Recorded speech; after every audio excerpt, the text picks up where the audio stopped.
So Booleans are helpful, but they're really helpful for conditional statements.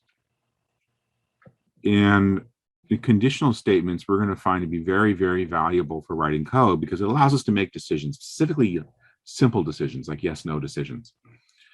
And I have this picture here. You may have seen things like this. I know I have one near my house where it gives you a message. In this case, it gives you a message if you're below the speed limit saying thank you. And it probably gives you a different message above it. Now it's measuring your speed. And based on that speed, it's just giving you a message of thank you or slow down or something else. And so we have the current speed limit and your actual speed. And it could say various different things. We don't necessarily know what it says for the other thing, but let's just assume it's going to say slow down. So let's look at actually doing an if statement. And to do that, I actually need to use a file. So I want to run code. And I want to say speed equals 30. We're going to go under the speed limit. The speed limit's 40.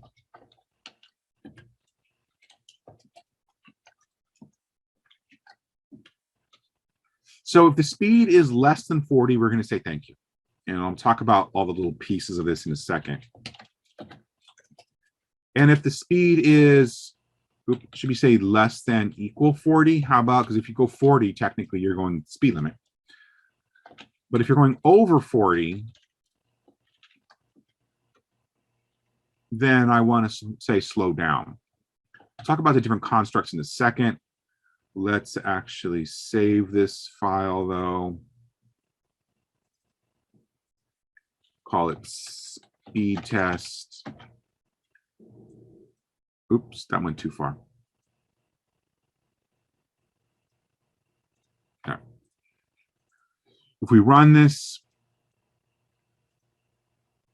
it actually didn't do anything, but what it did do is it actually loaded the message, right? We just didn't print anything because there's no print statement. So if we look at our code, we'll see that we set up message to either thank you or slow down. We said 30, so it should say thank you.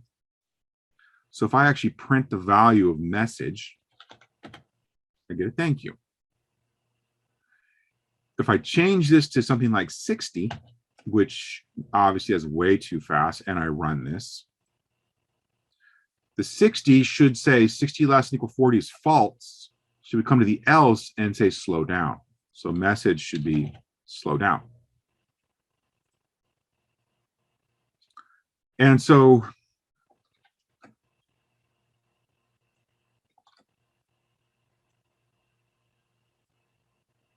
let's take a look at what happened here.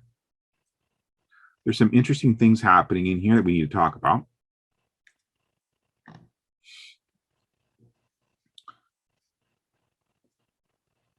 We have two keywords, if and else.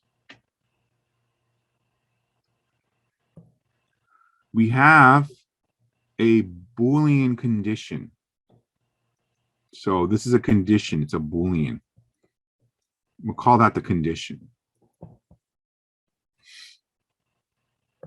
Of course, at the end of our, at the end of our line of an if, just like the function, we have to have a colon. That says if speed, then we have a block of code indented properly. 1, 2, 3, 4. Anything indented after the colon belongs to the if then part. So if speed less than equal 40, message equals thank you. And we can put as much code in there we want, right?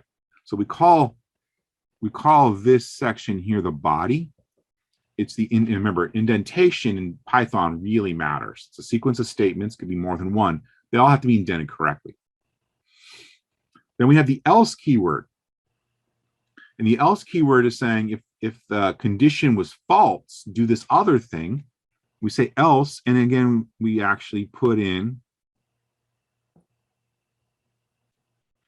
the colon, and we have another body, and this body belongs to the else. And again, it has to be indented properly. The indentation is what creates the body, right? The indentation is what creates the body. So that's what an else is. It's basically a keyword if else, keyword if, some condition in the colon, the body if it's true. So body on true, the else with a colon, and then a body if false.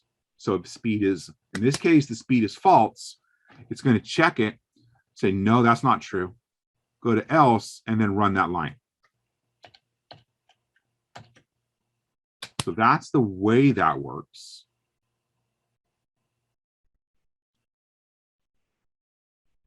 And now I actually want to show you this in a function with a single parameter.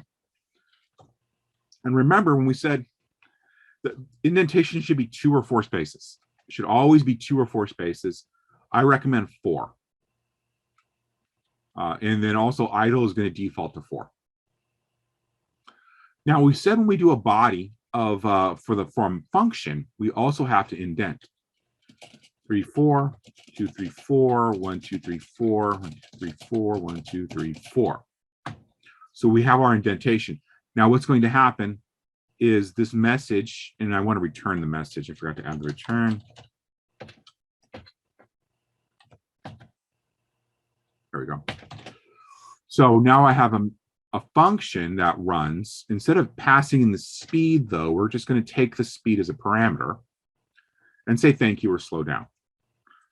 And so we have to make sure we're indented properly, right?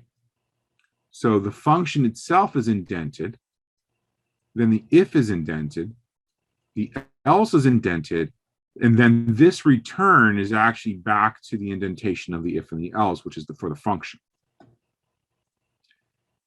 We run that module. Now we have loaded with our function speed message 10. Yeah, that's a good one. What about 15? That should be good. 40 should be fine, right? 40 is equal, so that's a thank you. But 41 is too much, slow down. 45, slow down.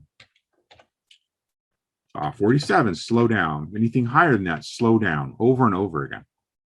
So we now have a function running our if-else. And so this is the basics of if-else. Any quick questions on if-else before we go to the